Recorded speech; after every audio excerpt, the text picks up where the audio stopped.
O Senhor esteja convosco. Proclamação do Evangelho de Jesus Cristo segundo Lucas. Glória a vós, Senhor.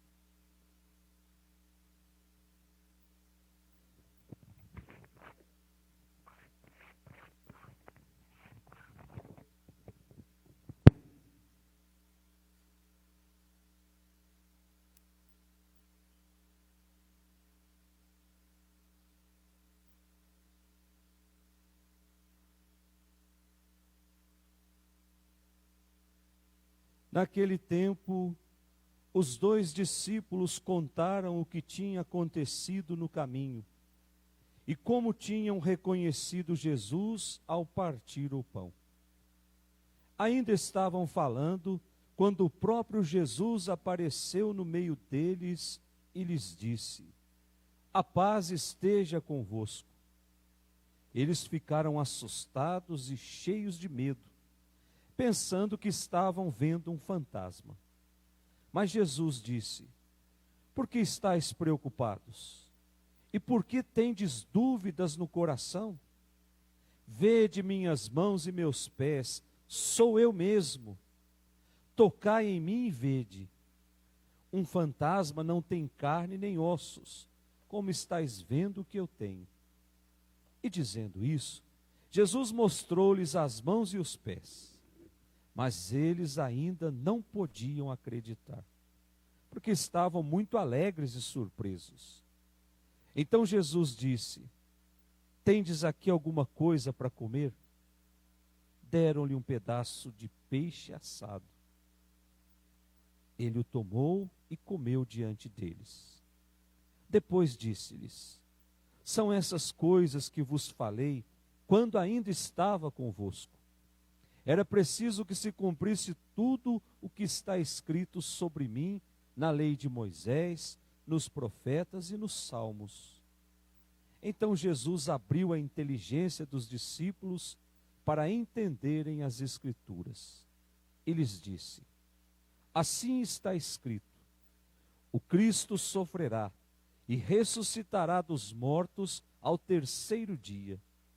E no seu nome serão anunciados a conversão e o perdão dos pecados a todas as nações, começando por Jerusalém.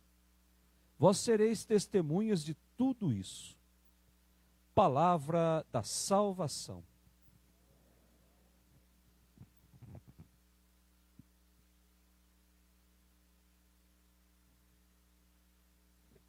Que as palavras do Santo Evangelho perdoem os nossos pecados. Amém. Podemos sentar.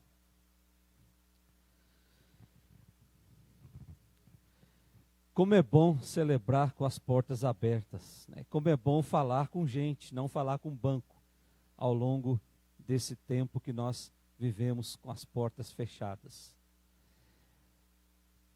Nós estamos no tempo que nós chamamos tempo da Páscoa. Esse tempo que compreende até a festa de Pentecostes. Um tempo rico, um tempo frutuoso, um tempo em que nós vamos experimentando, a cada liturgia celebrada, nós vamos experimentando a alegria da ressurreição na nossa vida.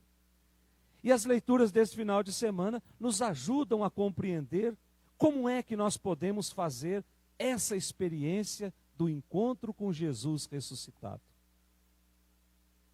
Eu acredito que todo mundo tem o desejo de se encontrar com Jesus. Se encontrar com Jesus ressuscitado, o Jesus da Páscoa. Esse encontro precisa ser um encontro muito bem preparado. E nós vamos compreender isso olhando essas 3 leituras que nós acabamos de ler. Primeira leitura, Atos dos Apóstolos. Ao longo de todo esse tempo da Páscoa, nós vamos ter como proposta de primeira leitura sempre um trecho dos Atos dos Apóstolos. Até o nome já diz, Atos dos Apóstolos. Aquilo que os apóstolos fizeram depois da morte de Jesus. Aquilo que os apóstolos fizeram animados e conduzidos pelo Espírito Santo. Então, o livro dos Atos dos Apóstolos, na sua grande totalidade, foi escrito em Jerusalém. Todas as cenas que acontecem dentro dos Atos dos Apóstolos estão ali, em torno de Jerusalém. E hoje não é diferente. Estamos aqui na entrada do templo. Pedro e João tinham ido até o templo, agora, acho que 2 domingos atrás, nós lemos esse trecho. E quando eles estavam subindo para chegar no templo, havia ali um homem paralítico.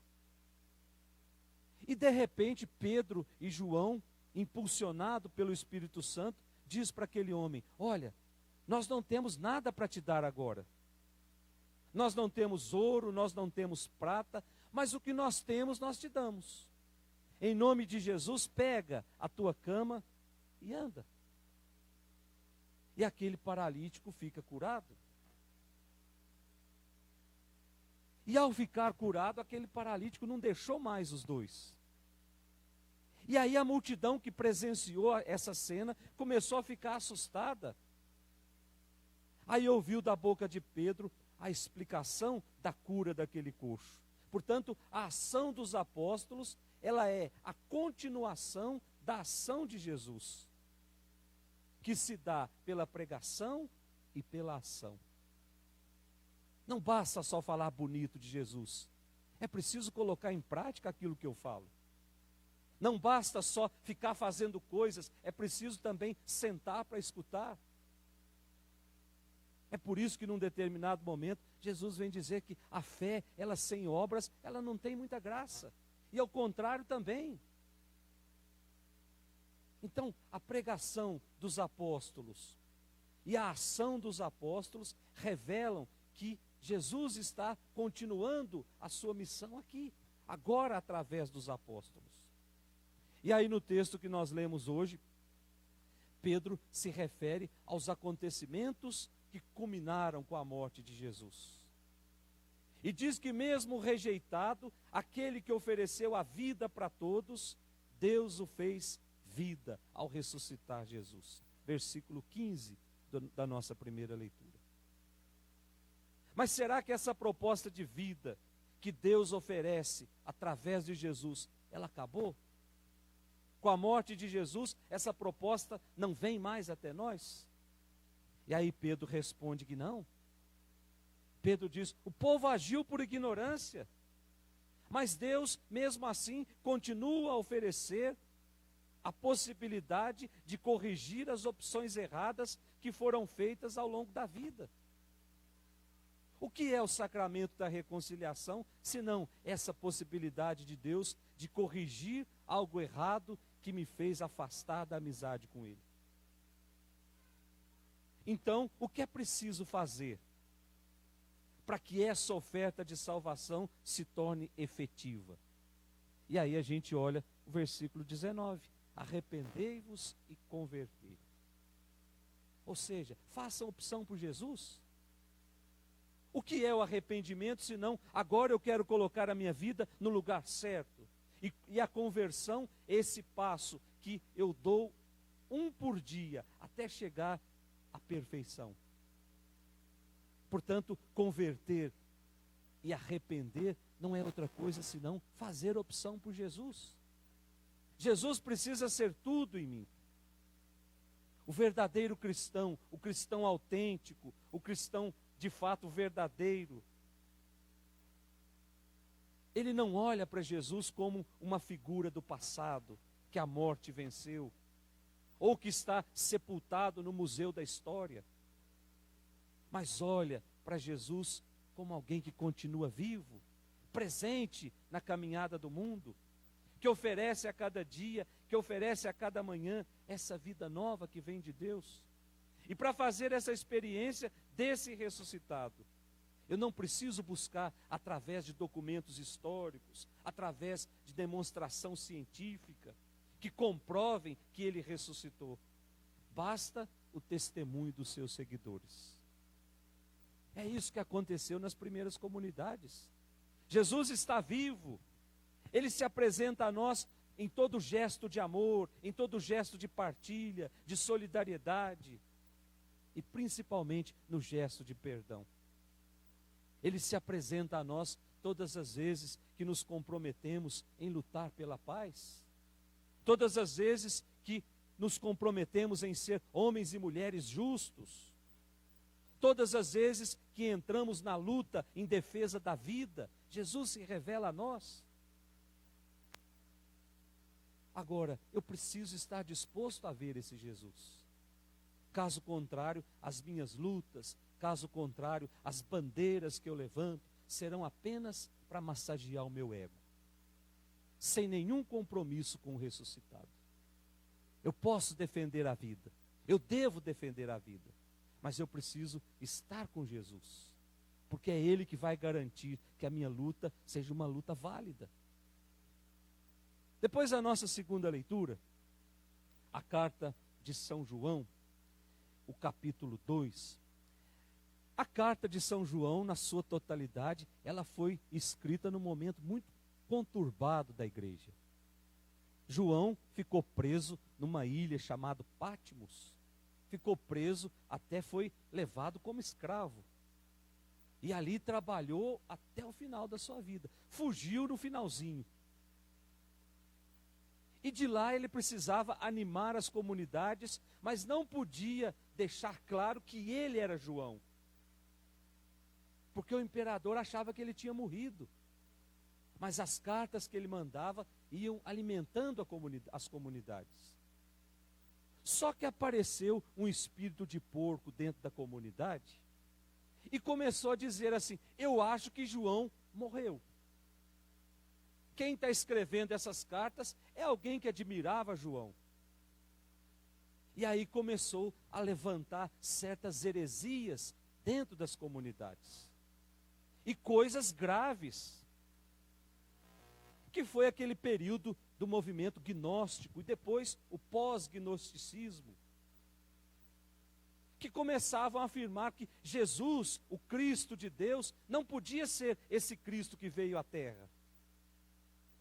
Aí Jesus vem dizer: olha, negar que Jesus é o Cristo é ser um grande mentiroso. Negar que Jesus é o Filho de Deus é ser um grande mentiroso. E aí eles começaram a negar tudo, inclusive negar a encarnação. Eles alegavam o seguinte: que Cristo, o celeste, o Filho de Deus, ele se apropriou do homem Jesus de Nazaré no dia do batismo. Então até aqui já tem um monte de coisa errada. E esse mesmo Cristo tinha abandonado Jesus no momento em que Jesus foi pregado na cruz. Porque eles alegavam: se é filho de Deus, não pode sofrer. E aí, com base nessas falsas afirmações, eles se julgavam melhores do que os outros. Tá bom, vocês estão dizendo que ele morreu pelos nossos pecados. Nós afirmamos que ele não foi pregado na cruz. O Cristo celeste não podia sofrer tudo isso. Então nós não temos pecados. E aí começou esse grande movimento herético dentro da comunidade. E principalmente, eles não se viam obrigados a amar uns aos outros. Eram extremamente egoístas. E aí João vem dizer: olha, gente, aquele que diz que está na luz, mas não ama o seu irmão, está nas trevas. E aqui, João, capítulo 2, versículo 9. E aqui nós podemos abrir um parênteses e dizer um monte de coisa, e colocar na boca de João que é válido. Nós podemos afirmar: aquele que diz que está na luz, que é cristão, e que chuta uma criança até a morte, na verdade está nas trevas. Aquele que diz que está na luz, mas comete adultério, está nas trevas. Aquele que diz que está na luz, mas não segura a sua língua, levantando falso testemunho contra os outros, está nas trevas. Mas vem na missa todo domingo, vai no culto todo domingo, tem o apoio dos grandes pastores que estão aí na mídia. Mas quando vai chutar uma criança até a morte, não lembra de Cristo. Como é que a gente pode alegar ou dizer que uma pessoa dessa é filho de Deus? É filho de Deus pelo batismo, mas não faz aquilo que os filhos de Deus fazem. Então é um grande mentiroso. João vem dizer: se eu não sou capaz de amar aquele que está perto de mim, se eu não sou capaz de amar uma criança que é inocente, como é que eu vou dizer que eu sou filho de Deus? Como é que eu vou dizer que eu estou na luz?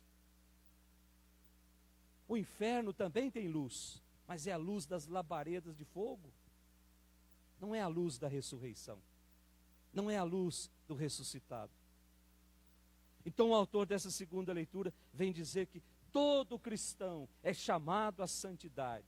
Todo cristão é chamado a renunciar ao pecado, a guardar os mandamentos. Cristão autêntico é aquele que reconhece a sua fragilidade, mas também não se desespera. Por quê? Porque nós temos um intercessor junto do Pai. João começa dizendo, versículo 1 da nossa primeira leitura. E por fim, o nosso evangelho de hoje, capítulo 24 do Evangelho de São Lucas. O ambiente que foi escrito esse evangelho ainda é aquele ambiente de medo, de insegurança, de dúvidas. Essa comunidade se sente desamparada, essa comunidade se sente insegura. Ainda não haviam feito a experiência do ressuscitado. Meus irmãos, a ressurreição de Jesus foi um fato real, que o seguidor de Jesus só vai descobrir depois de fazer a experiência de um longo caminho, difícil, penoso, cheio de dúvidas, cheio de incertezas. Foi isso que aconteceu com os discípulos. Todas as vezes que Jesus aparecia, Jesus precisava se colocar no meio deles. Quem está no meio assume o ponto de referência. Lembra, domingo passado, Jesus apareceu, colocou-se no meio deles e disse para aquela comunidade: a paz esteja convosco. Onde Jesus ocupa o lugar principal, nós não temos motivo para termos medo. Onde Jesus ocupa o lugar principal, o ponto de referência, ocupa o centro, nós não temos motivos para termos medo. Havia muita dificuldade da comunidade em reconhecer esse Jesus. Se nós abrirmos a nossa Sagrada Escritura, no Evangelho de São Mateus, no capítulo 28, versículo 17, nós vamos perceber essa dificuldade. No Evangelho de São Lucas, 24, 11, vamos perceber essa dificuldade. Marcos 16, 11 e João 20, 11, nós vamos perceber essa dificuldade. Até porque, gente, a ressurreição não foi algo comprovado cientificamente. Não existe comprovação material da ressurreição. A ressurreição não foi captada por uma câmera HD de uma televisão. A ressurreição foi uma experiência de fé, depois de um longo caminho. Portanto, o caminho de fé não é caminho de evidências materiais. O caminho de fé não é caminho de demonstração científica. Eu não preciso provar que eu tenho fé. Eu não preciso de provas para acreditar. Mas é um caminho que se percorre com o coração aberto, disposto a receber toda a revelação de Deus. Foi esse caminho que os discípulos percorreram, e no final desse caminho, eles experimentaram a maior alegria da vida deles. Jesus está vivo. E se Ele está vivo, eu preciso anunciar para os outros. Jesus vive nas minhas palavras, Jesus vive nas minhas práticas, Jesus vive nas minhas ações. Peçamos a Deus nessa Eucaristia que nós estamos celebrando, que nós revelemos Jesus para o outro, quer pelas palavras, quer por uma vida reta, por uma vida santa. quer por uma vida comprometida com a palavra. E assim nós vamos fazer com que esse Jesus, vivo e ressuscitado, se torne presente em cada coração, principalmente daquelas pessoas que estão à minha volta. Louvado seja nosso Senhor Jesus Cristo.